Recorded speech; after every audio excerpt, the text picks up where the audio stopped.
Oh, unless we're just sitting here looking weird. I don't think that's the case. I think it's doing its countdown. Everybody in the... No. What do you see on your end right now? I see recording, and then I Okay. also see uploading. Got it. And it's like 99%, All right. 76%. So I think that we're just going to start talking as if this is doing its thing and not worry about the intro. Everybody, thank you so much for tuning into the Real Estate Lab. We are talking about, what's the title of today? I think it was home buyers, military buyers are winning in Austin, Texas. And I think this is really important because we have a lot of military bases around Austin. And all of us, Randy, JJ, and myself, and our special guest, are all really proficient working with VA buyers or military families. However, there's a lot of misinformation out there about military loans, about how it works. And so today we just wanted to kind of shed some light on that so everybody has a little bit more education, a little bit more exposure to it. And right now, again, they're winning. Like it's really exciting that even people who are in the military and using VA loans can get homes. It's really big right now. So Jason, thank you so much for showing up to our podcast. Can you tell us a little bit about yourself?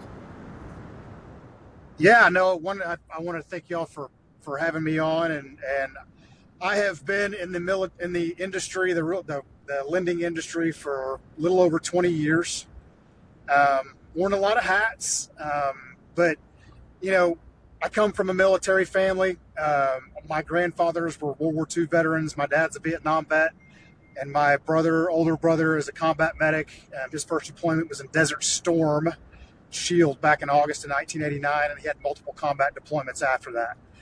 And I think for me, what I've seen, I always tell people that I'm a child of post-traumatic stress. Everybody in my family, the males that served, have it. My dad still suffers from it today. And so I've seen a lot of the after effects of combat.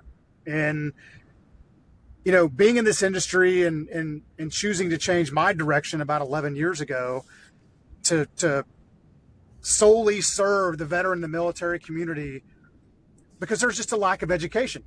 You alluded to that in the openers about the myths and misconceptions, and I think there's a lot of those out there. And I think it's important that people like us, like you guys, that will advocate and educate this benefit. That way they can use this benefit that they rightfully earned. I just want to jump in so everybody knows. I want to thank Jason for being able to do this while he's driving back from teaching a class. And since he's driving back, there might be some in and out as far as the video on the podcast episode. So, JJ, Randy, do you have anything that you want to ask Jason? What would be, kind of just to help kick things off, what would be Sure. A pretty basic list of all the benefits that do come for that VA loan? Well, I mean, number one, and you look at it from the civilian perspective, which is what I am, and we are, is, there's no down payment. That's the biggest thing. And if especially with being around military installations where most military families are going to move or do a permanent change of station, every 3 to 4 years, if they are educated about this benefit, they can literally build a real estate portfolio with no money in down payment. They could have 3 or 4 homes under this benefit and not put a dime of down payment down. That would cost me roughly about $160,000 just in down payment. So this benefit is amazing, and just in that aspect. And how many homes can you have under a VA loan? So you can have as many as your entitlement will allow. So every veteran, has a specific set of entitlement. It's typically calculated off of the conforming loan limits, which we know just are going up in 2024, which is great. So if they're educated and this is used in that way, if they buy smartly, they could have several homes under that entitlement and have somebody else renting them out for them, building wealth through real estate. Oh, so they don't even have to be owner occupied when they go through this process. They can actually do investment purchases as well? So they can turn it into an investment property, Okay. but it has to That's be what I thought initially purchased under a owner occupied. Okay. But they can if they leave to go to a different duty station, or if it's a veteran that's just moving, they can lease the property. That lease will offset the payment completely 100%. And then they can, which doesn't affect them in qualifying for the new home. Good. That's so good. Yeah. Yeah. So Great. it's literally the best of all these features all smashed into one, Right. You do a lot of business in Texas in general, right? All over Texas? I do. Yep. Can you tell us about just anything about the types of buyers that are buying in and around the Austin area? So I know we've got multiple bases. We have a base in, formerly Fort Hood, so like the Killeen area. I know, JJ, you've done a ton of business out there. Yes, you're in Austin now, but you also have a lot of connections out there. We've got San Antonio. Yep. We've got, where else do we have? There's nothing in Dallas. What else do we have? Jason. So as far as the bases go, or just kind of like that, what that buyer profile looks like? Yeah, let's go with either one. I think both of those are important for people to understand. So specific around Austin, you'll actually get some of the officers that are stationed at Fort Cavazos, I think is what it's called now. Yep. You'll get some officers that want to commute from the outskirts of Austin into Killeen because they don't want to live in Killeen or Harker Heights or Coppers Cove or whatever that is. So you'll get those buyer types in the Austin area. Your O2s, O3s, so lieutenants, things like that. They're doing okay, right? So, that is your typically your buyer profile that's going to be in the Austin area. What you're going to get if you're in the Killeen area, your average soldier is going to be, E5 sergeant or below average. Okay. So you got to look at, what their pay rates are with dependents, if they have kids or not kids, or if they're married, what that income looks like. Unfortunately, the government hasn't done a very good job of keeping their pay up with inflation rates. So affordability in the military community is a big thing. But, that's going to be your average buyer profile. Probably, that $250,000 to $325,000 or $350,000 price point, depending on debt load. That's going to be your average sales price. And I want to make sure I heard you right that you said, unfortunately, they're not keeping up with inflation.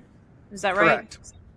Yeah, I mean, Man, with the inflationary rates and products and services and things of that nature, we saw a decent, when we say decent for the government is a 3% raise, right? But we've all seen as consumers what inflation's looked like to us over the past, 12 months. So costs of goods are outpacing their pay, unfortunately. So the great thing about a lot of industries though. Yeah, a lot of people are like that. And unfortunately, the government doesn't pay our service members a whole lot. Nobody's going to get rich being in the military. But the great thing about, military pay is it's consistent, right? This is why they're a great buyer profile. It's guaranteed income. And part of it's not taxed. So their housing expense and their food expense isn't taxed. So we can gross that amount up by 25% to help them in qualifying. So there's lots of little nuances like that we can use to help kind of maybe bump up their budget and things of that nature. Right. And you were previously saying if they're educated on it. So do you often find that there's a lot of veterans out there that just do not have, they don't know about the VA loan program, or they don't have the right understanding of it, or both? I think it's all of those things. And what I try to look at is you got to look at the military construct or the Department of Defense as a whole. Their one job is to keep these men and women mission ready. I don't care if you're turning wrenches or whatever it is. Their job is to be mission ready. not to necessarily understand the benefits that are afforded to them while they're on active duty. And even when they separate, and Texas is a very popular state for veterans that are moving here because of jobs and property taxes and just Texas Veterans Commission and all these different things that are afforded to them by being a veteran in the state of Texas. If you were to ask them what they understood about their VA home loan benefit, I would say 99% of them would say they know very little to nothing.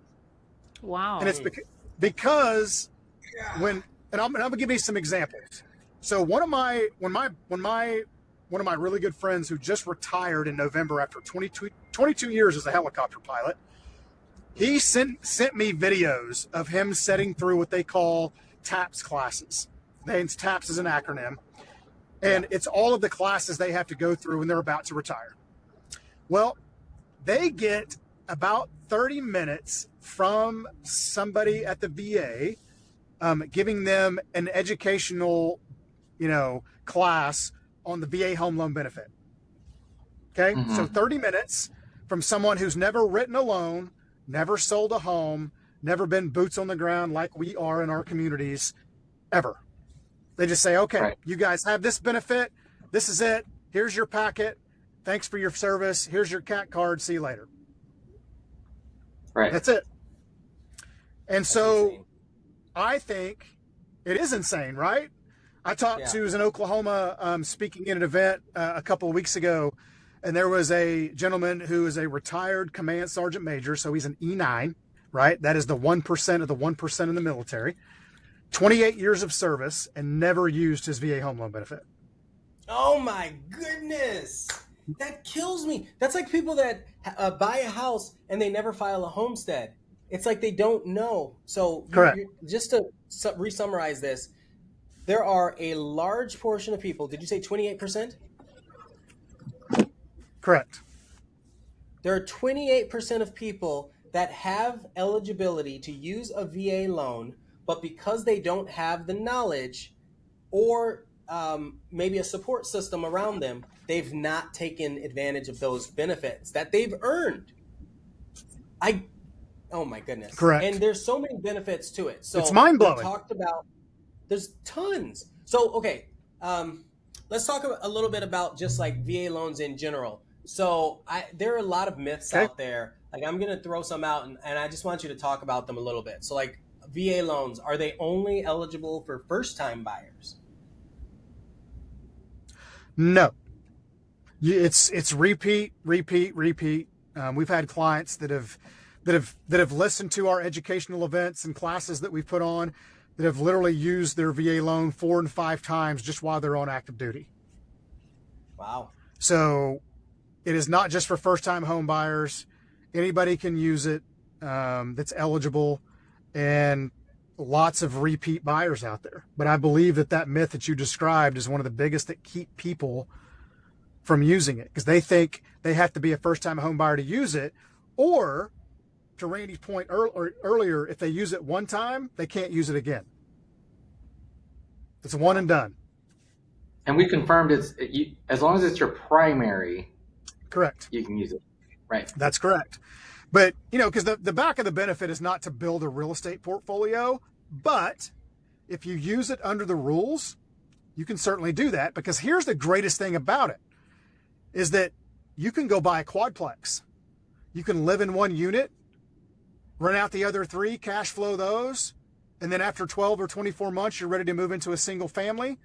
Keep your quadplex, have 4 cash flowing units, buy a single family.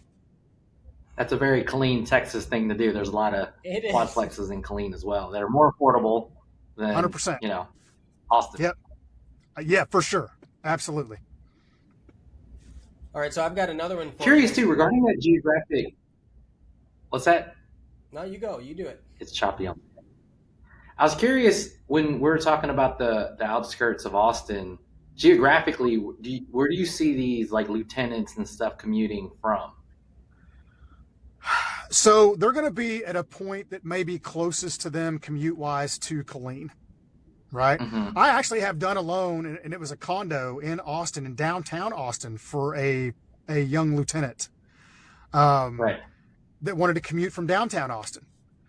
So I think, that if they are marketed to correctly, there's no telling where they may go. Because if anybody's been to Killeen, Texas, not exactly a mecca of homes in Killeen, Texas.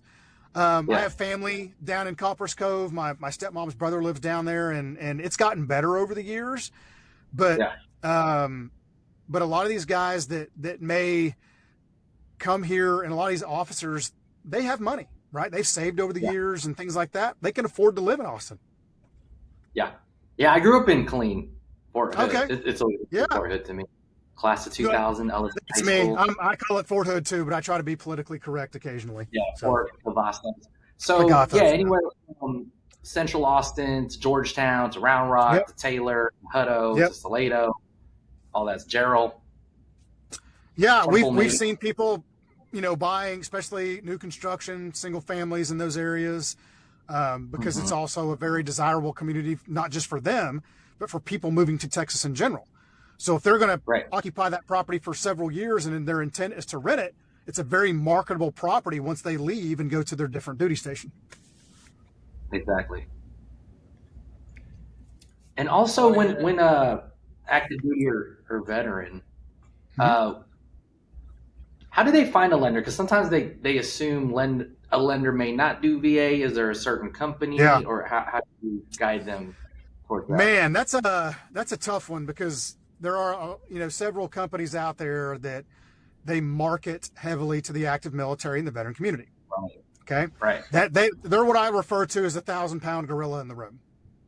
Mm-hmm. So, most of my clients that come to me maybe already pre-approved from one of these entities. Okay. Right. So what I talk to them about is I'm a very consultative, person, and take a very consultative approach to not just, hey, push button, get mortgage, which is a lot what they do.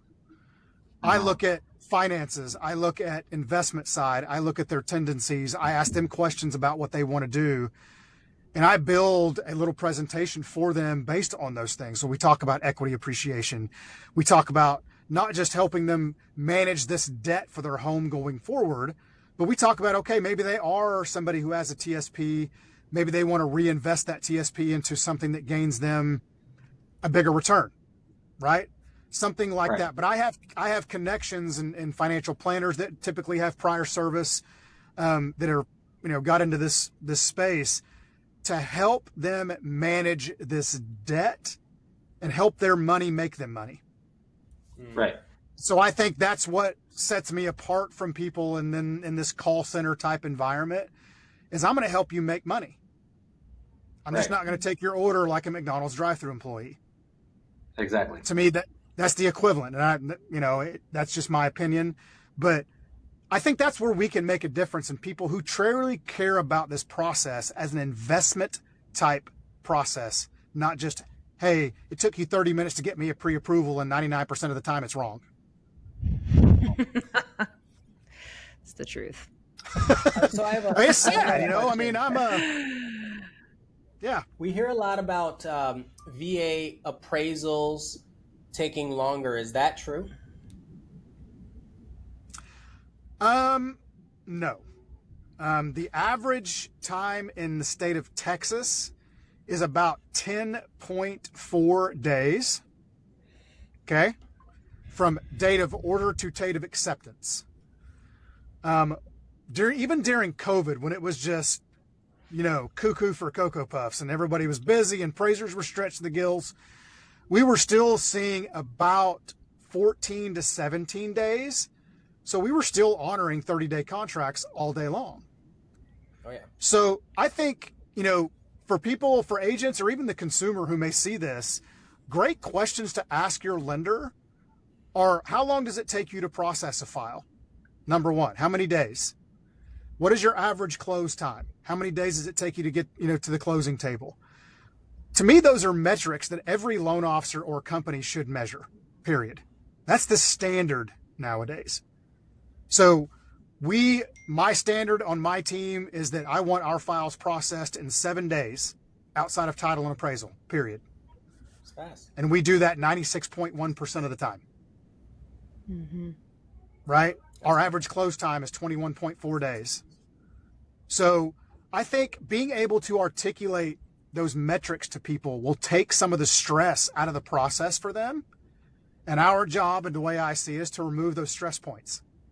Right? I got you. I'm going to take care of you and your family because I have built a process that's specifically for you. Not for me, for you.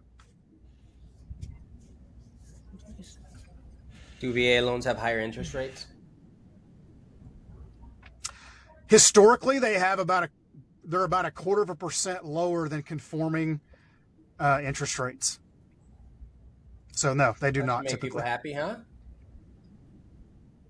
Well, I hope, and we're trending downwards. That's the good news, right? I mean, the market's, I think headed in the right direction.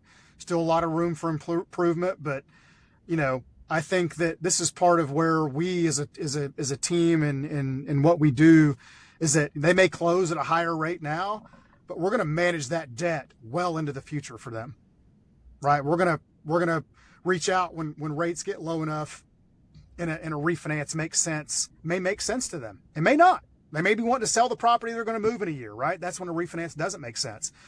But there's a lot of vultures out there who will try to sell them on that otherwise.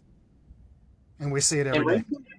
Are also situational. Is there a certain credit score? Is there a minimum that you could work with, or how does that look when getting? No, the beautiful thing about the VA home loan is that if you look at the guidelines specifically, the VA requires no credit score, 0. Lenders will put their own credit score based on their appetite for risk, and that's fair. Yes. Yeah. So like us as a company, we go down to 580. There's some that go below that. Some are 600, 620, and all points in between. Mm-hmm. What we hear and what a lot of veterans will hear is they'll call a certain company and they'll say, oh, well, the VA requires a 620. You're at a 615. Let's do some credit repair. Because that's always a great idea. And typically they jack their credit up somehow. Yeah. Instead of saying, hey, look, I can't help you, but I know somebody who can. Let me refer you to them so they can take care of you. That's what we should do. Right. But so this is why these questions are so vitally important. If I have a buyer that's a VA borrower, so former military or maybe family member or something, but they're using a VA loan, why would a seller not accept their loan? This is really important. I think this has happened a lot in the past. This is a huge thing. I mean, and I'm gonna preface what I'm gonna say to you guys just with this quote that I tell people every time I go speak somewhere or teach, is that the greatest threat to veteran home ownership is ignorance. Ooh. Yeah, it's not interest rates. It's none of those things. We have to do a better job of educating people because when somebody goes to make that offer, and that and so let's not discount that listing agent's experience. They may have had a bad experience, but most of the time, it's not the loan itself. It's the person and the practitioner of the loan that was a train wreck. It wasn't the VA benefits an inanimate object. It can't defend itself, right? We are the people who defend it. And so when listing agents may think that the appraisals always come in short, or underwriting takes too long, or they're too restrictive, or they take too long to do that, or no down payment means a weak buyer, or all these different things, and it's all crap. It's what we tell ourselves because this is what my broker that was in the business 37 years ago has told me.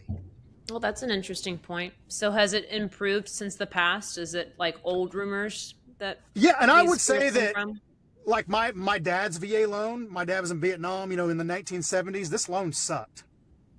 Interesting. And so for some of those older folks who have been in the business that long, that may be their standard. And that's fair. I understand that. I'm not discounting their experience. But my job is to lead them across the aisle, right? Let's exercise some leadership skills to get them into our camp. So when we're talking to listing agents, it's like, okay, you don't want to accept this VA offer. Why? That's it. And shut up. Let them tell you why they won't want to do it. And more often than not, it's like, well, my seller really would wish that they had a down payment. They need more skin in the game.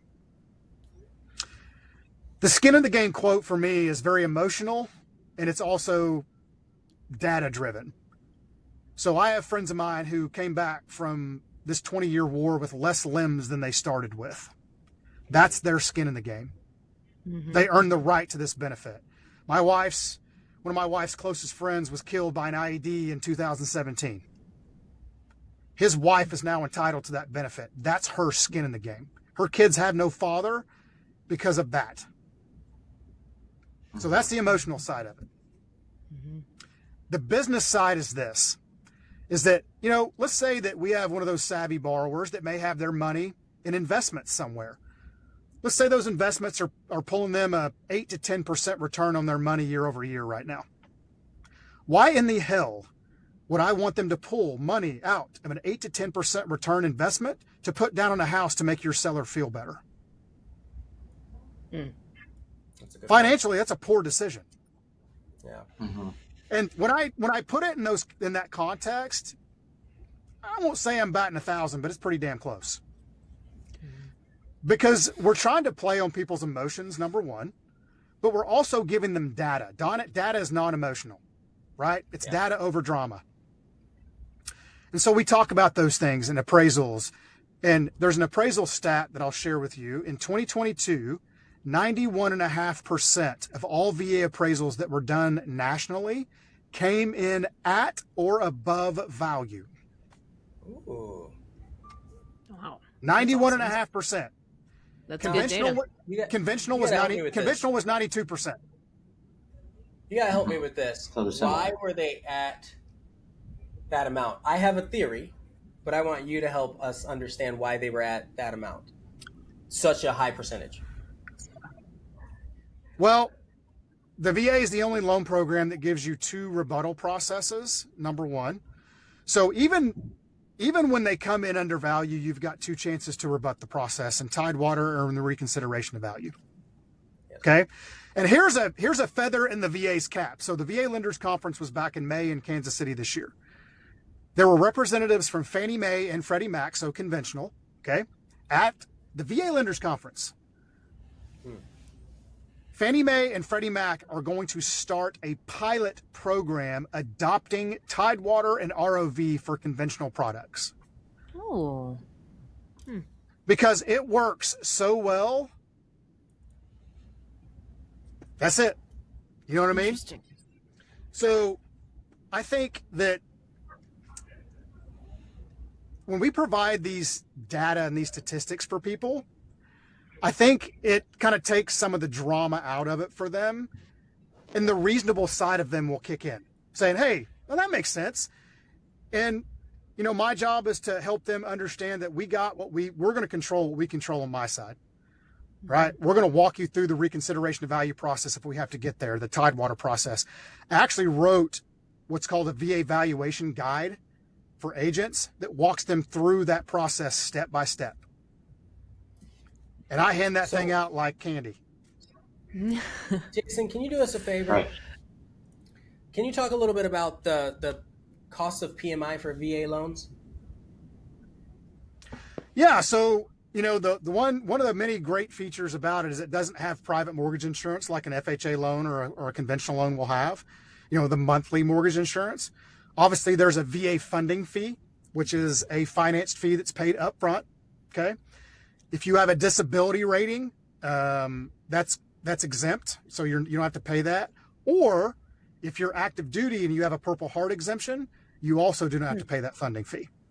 Okay, so those are some of the things that we walk them through when we go through this very consultative process, because this is a benefit that they'll use forever, right? If we teach them the right way, they'll use this thing forever. Mm-hmm. And I apologize because I did cut out for about 5 minutes, so I hope I didn't miss this part. But it sounds like it's really rather important to have a VA-specific lender versus just all the lenders out there that can do VA loans, but to find somebody like yourself that specializes in it so that you can make sure that you're, touching everything. I mean, I'm obviously a little biased, but yeah, I think that's true. Yeah. And I'm going to give you a couple of examples of that. Is the average loan officer in America closes 3 to 4 VA loans a year. Okay. Right. Yeah, that's interesting. Okay. So the analogy that I use is, if I were going to give myself, expert status at 3 to 4 times a year, that would make me a fitness expert, right? Because that's about how many times Jason works out. So Yeah. it's and these are why it's important to ask these questions, right? We got to ask better questions of people, and we as a team, we close anywhere between 150 to 200 VA purchase loans a year. That's amazing, because awesome. I mean, yeah, you're giving such great information, and I just hope and wonder for all the veterans out there that they get access to this information, just like you're saying, that they're educated on it, and that's the only resource to really go to is somebody who's closing 150 to 200 of them per year. So Yeah, and there are 50,000 VA approved lenders in the country, 50,000, but not all of them are good at it. And I think okay, so just because you're a lender doesn't mean you get to process VA loans. You do have to get certified in it. But like what you're saying is that even if you are certified, it doesn't mean that you're a master. correct. I mean, yeah, you can be a VA approved lender, but this is where the research comes in. There's a lot of people that might tell you they're good at it. Well, ask them how many loans they close a year. I mean, I think that's a very qualifying question, right? Same thing of the company. What does your company do for that? And there's a lot of companies out there that they say they have the veteran's best interest in mind. Do they? I mean, that's probably questionable. But I think this is where, us doing things like this, being more of the advocates of the benefit in our communities, that's how we truly move that needle for people.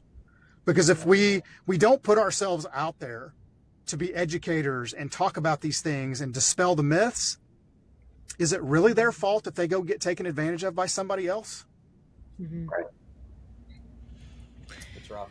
I had this is probably a relevant topic for a lot of people right now because of the interest rates. I had a seller who was a VA, and they had a juicy 2.75 interest rate. And so, of course, naturally, many calls came in asking, is your loan assumable? And we had done enough research to know only to other veterans. But then we did actually come in contact with another veteran.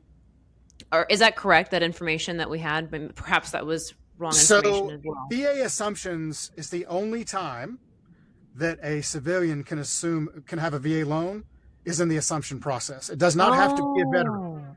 It does not have to be a veteran. Okay. But here's the catch to that, and this is why I wouldn't recommend it unless it's like a familial situation. Okay, is if I'm a non-veteran assuming a veteran's loan, that veteran's entitlement stays with that property forever. Okay. So it may hinder them in using their entitlement as they go down the road. Okay. If it's veteran to veteran, that entitlement basically swaps. Okay. Wow. That's I'm so sorry. That transaction was about a year ago, and that's making me remember that we started saying we'll only consider this for other veterans, and it's because of what you just said. Because I think you're that's right, the civilian can do it, but it was too risky, and so we said we'll only consider it if you're a veteran. Okay. And that's the smartest thing to do. I mean, they're very sexy right now, right? I mean, 2.875, 2.25% interest rates. But here's some of the catches with that, and it's a great thing to do, but a very small subset of the market will actually fit into that category. Yeah. Is if they have to bridge the gap between the amount owed and what the sales price is, I have not found a lender in the country that will bridge that gap. Yeah. In the state of Texas, you cannot do that because it violates RA6 laws. So you cannot even do it here. Yeah. Or you have a big down payment. Or just a bit, or somebody that's the only time it makes sense is somebody maybe had a lot of cash or they had a lot of cash from a sale.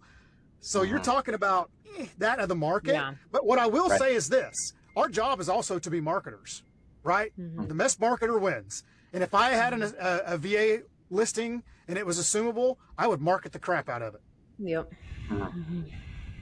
Well, hey, Jason, we appreciate you so much. I think we're winding down. We have to get going soon. But can you leave, what is the thing that maybe we haven't talked about that you feel everyone should know about VA loans or about the process that you want to make sure that you hammer home for everybody? And then what's the best way for people to reach you after you give us that? So I'd say, based on some of the things that I experienced, we've talked about a lot of them, honestly, so that's great. I'm thankful for that. But one of the big things that we always address is that because people think it's a VA loan, it's no cost, that there's no closing cost to it, or you can roll your closing cost into the loan. Okay. So for the listeners out there, closing costs have to be paid, right?